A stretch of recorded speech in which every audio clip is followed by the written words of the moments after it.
Welcome to Our Girl Relationships. On this channel, we talk about problems people face in their day-to-day lives. Let's start with a video. My dad, 50, met my mom, 38, at the library where my mother used to work as a college student. She met my dad when she was 18 and he was 30. My mom lived with her grandparents as her parents had passed away at the tender age of 12.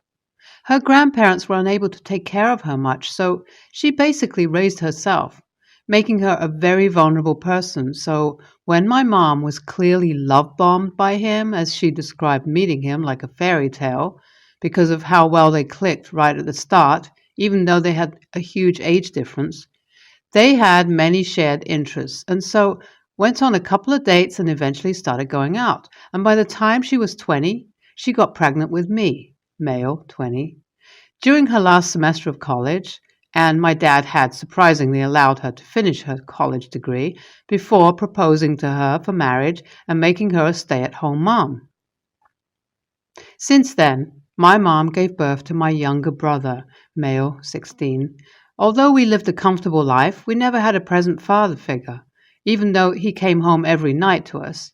We never had a bond, and he seemed to be in his own world most of the time, or busy with work that he brought home from his office. As the years passed, however, my dad started to get more intense. At first, it was just him and my mom arguing over small things, and then eventually we got dragged into it. It was very tiring and draining to be in a household where you could not go to sleep at night without crying. I felt horrible about my mom and my brother because they were suffering extremely. I believe that at some point in my parents' relationship, my mom had caught him cheating, and that's when she began to slip into her depression. After that, it was like she had just stopped trying with my dad, and so did we. As soon as I reached a reasonable age, I started working and saving up for my college and other expenses. I had saved up enough, and by the time I turned 18, and with the help of college funds created by my grandparents and parents, I was able to set aside my saved money to rent an apartment. Amidst all this, I came across Alyssa, 19, who I had first met online at one of the gaming servers I had joined during my junior year of high school. We used to be super close, and it felt like we picked up where we last left off when we started talking again. Alyssa lived and went to a college close by, so we talked all day and night through texts and calls and met multiple times a week, whenever our schedules allowed us to. Eventually, I had come to realize that I had developed feelings for Alyssa. I decided to confess my feelings to her, and surprisingly, she reciprocated my feelings, and ever since then, we had been going out. We moved in within 1.5 years of dating, and this was due to the fact that Alyssa came from a poor family background, which was similar to mine, and needed to move out as soon as possible to get away from her family. Alyssa and I split our bills and lived together a pretty happy life until this situation hit us. You see, my scum of a father never stopped cheating on my mother. He would often go for girls younger in age than him as they were easier to manipulate. In the same way, this time around too, he started having a full-blown physical affair with a 23-year-old intern who worked under him in his office. This intern was married, and when her husband found out, he did not only report this to my dad's workplace, but also inform my mother of the situation. This led to my dad and the intern being terminated instantly. My mom had enough of my dad and kicked him out of the house too, while filing for a divorce with the help of my grandparents. I did not bother to contact my dad either, as I was honestly done with him treating my mom poorly, even though she had done everything to be a perfect wife for him. My dad had no option but to rent an apartment with his affair partner, while trying to find a job. Being at his age, he has been having a terrible time finding a job in his field. A couple of months had passed, and my mom seemed to be getting better, while I heard about my dad's condition through my grandparents every once in a while. He had gotten kicked out of his apartment and was looking to move into someone's house, along with his girlfriend, and everyone so far had denied him. I did not think he had the audacity to call me, let alone call me to inform me that he will be moving in with his girlfriend. He continued to say that this is the least I could do as a payback for everything he had done for me. This angered me, and I told him that I did not owe him anything in this world, especially what he had done to my mother. I hung up the call and went straight to changing the locks because I know till what extent a man like my dad would go. After doing so, I handed her a copy of the key to my girlfriend so she could use it to get back home from work and classes. She asked me the reason why I changed the locks, and I explained to her the entire situation why. She seemed a little hesitant, and she told me that she believed that my dad deserved a chance after everything he had done to become a better person. Hearing this made no sense, as she knew everything that my dad has done to us. This sparked an argument between us where I told her that she had no place to tell me if I should or should not forgive my dad. This argument was our first, and I could not believe what I was hearing. I needed some space, so I decided to live with a friend to clear my head. I told my friend about the situation, and he said I was right to do what I did. I am here to get an outside opinion, to get a clear view of this situation. AITA for not letting my serial cheater dad move in with his girlfriend into my house. After reading all your comments, I decided to head back home the next day because I agree. I needed to sit down with my girlfriend and have a conversation. I know she is a product of her upbringing and can be an extremely forgiving person, so maybe expected everyone to be the same. When I got home, my girlfriend was on the couch crying as I walked into the house. I pulled her into a long hug as she apologized to me numerous times as she told me that my dad had contacted her on Facebook. She revealed that he talked about how he's trying to get his life together and other things to get her to give in to his request. She told me that although she felt bad for him, she decided to decline, saying that she respected me. I asked her to kindly block my dad, and she agreed.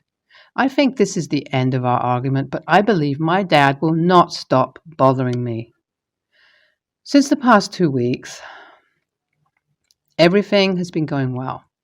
I believe that my dad had stopped bothering me or had found other living arrangements.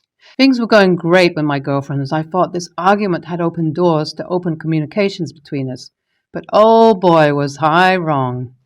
This was only the silence before the storm. Yesterday, I came home from my classes a bit early as I wanted to surprise my girlfriend with donuts from her favorite place.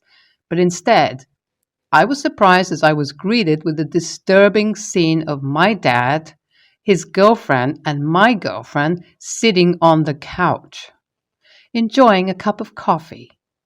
My face turned red in anger, as one look at that man was enough to make my blood boil in anger. But I knew I had nothing to say to my dad, but instead blew up at my girlfriend, asking why they were here. Her face turned white as a ghost as she realized she had screwed up, as she began slurring an apology. One look around the house, and I was surprised to find out that not only had she invited them to my house, but also allowed them to move in. I told my dad to pack up his things and leave before I called the cops. My dad tried to convince me to allow him to give him a chance to get his act together, and I did not have any of it. I waited until they left to sit my girlfriend down and talk. But this time, not about fixing things, but I let her know that we were breaking up. She started begging me not to, and how she only did what she did because she just wanted to reunite our family. She went on to reveal how when I told her to block my dad, she continued talking to him. She explained that they had a couple of conversations through the phone. Under my emotions, I tried once again explaining to her how much my dad has hurt all of us and how much her actions have hurt me. Then she completely flipped out on me. According to her, I'm a bad person for not wanting to forgive my dad, and if I'm such an unsympathetic person, then she thinks she's better off without me, to which I just laughed and told her to get out of my house. I'm writing this currently as I'm waiting for my friends to come over to give me company. I'm shocked, upset, and shaken up, because this was the girl who I thought I would spend my life with. I think I was trying to convince myself my girlfriend was a good person and that I had completely misread as a person. I need to get my thoughts in order, spend some time reflecting on things, and be around my friends. NTA, OP's dad sounds narcissistic. He preys on young, vulnerable women who try to see the best in people. OP's girlfriend needs to back off when you tell her that it's not her place to give you an opinion on the situation. I'd keep an eye on her as she seems a little too emphatic towards OP's dad. I wouldn't be surprised if he manipulates her too. The biggest victims here are OP and her mom. I really hope the dad leaves them alone. OP is NTA. I would file a report to the police just in case dad tries to play any more tricks. The girlfriend failed terribly to realize that all his dad did was use narcissistic tactics to manipulate her. He was not going to ever change, no matter what, and by allowing him access into OP's life would have just harmed the well-being of OP. It is better to let go of the relationship than be with someone who doesn't respect your wishes and tries to decide what is best for you, regardless if the intentions are good or not. For a bit of backstory, I'm 15, female, worked a seasonal job with pretty decent tips. I started the job a while ago and was casual. I haven't been called into any more shifts as the job was mainly for summer, and now they don't need the extra help. My parents, 50 female and 49 male, made me get a summer job earlier this year. As a 15-year-old, they expected my pay to be more, so $10 to $11 an hour. When they found out it was half decent pay and the regulars tipped quite well, they made me pay around 3/4 of my weekly salary to them for rent, food, and appliances.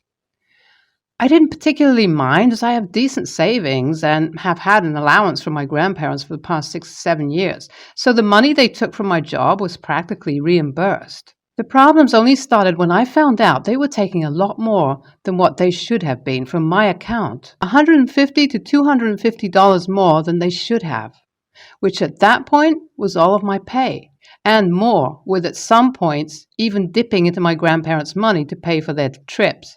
When I confronted them about it, they called me a selfish little bitch, and that it was the least I could do to help my family since you don't help out any other way. I told them I would have preferred them to ask me before dipping into my savings for trips, as I have helped them out with money before. They became extremely mad and claimed that they were not doing anything wrong because they are my parents, and as long as I live under their roof, I will have to pay what is required. Since then, I have told my grandparents about what I have been experiencing and have made a new account under their name so they can no longer access my savings. Since then, my relationship with my parents has become toxic, and my mother hasn't properly talked to me since, aside from threats to send me away. So, am I the a-hole? This will be probably the last update since there's no point doing another. My parents found most of my cash money in my room and are going on a holiday weekend after next. They're calling it their anniversary present from me. I'm getting sent to my grandparents for that weekend and I'm really at a loss. I'm going to buy a safe when I'm at their house and put all my valuables in it, since recently my parents have started to take my phone off me as they paid for it. They can do what they please, so I chose to be a stingy bitch. I've just decided to give up. It's not really worth the problem since my mom has made it a point to send videos of herself having a nervous breakdown and photos of herself crying because of how much stress and misery I put her through for the last month while I'm at school. She's also not allowing my iron transplant, and she refuses to pay for my iron tablets. I hope it just gets better from here because I don't want my family to fully fall apart because of me. NTA! WTF is wrong with your parents? That they expect their child to help with household expenses? That's their job. Holy crap, I am fuming for you and your irresponsible parents. Please keep your man away from them. They have no business using your money that way. Disgusting. I have an old friend who I will call B. B has always been a pretty lazy friend. Never wanted a job, never wanted to go out to school, didn't have any ambitions. As soon as B got out of high school, she got pregnant by my boyfriend's brother 2 months into their relationship. B doesn't pay any bills, doesn't work, and is constantly on Facebook complaining about how it is so hard to be a young mom alone. Her boyfriend is gone 4 days a week to work and provide for them. I would always come over and help B with chores, shopping, and watching her child until over time I realized it really wasn't that hard. There was no reason for me to be there constantly. Plus, I was doing all her work on top of my 50-hour-a-week job. Fast forward 2 years in, and I'm about fed up. I'm coming over less and less. B still has no job, sits and smokes pot all day. Her car is dangerous to drive with a child. Her tires are bald, and she wastes her money on weed instead of fixing it. Then cries about how there is no one ever to help her when I've given her money countless times for the baby, etc., that she obviously blows on herself. One day, she confronts because she chose to have a child, the world owes her everything. So upsetting because ultimately the one who loses is the child. Cut her out of your life and move on. NTA. However, being a mom is hard, though she was not trying very hard. Sounds like she expected people to do everything for her, and you are one of the few who stuck around. People like this give us a good lesson in healthy boundaries for future relationships.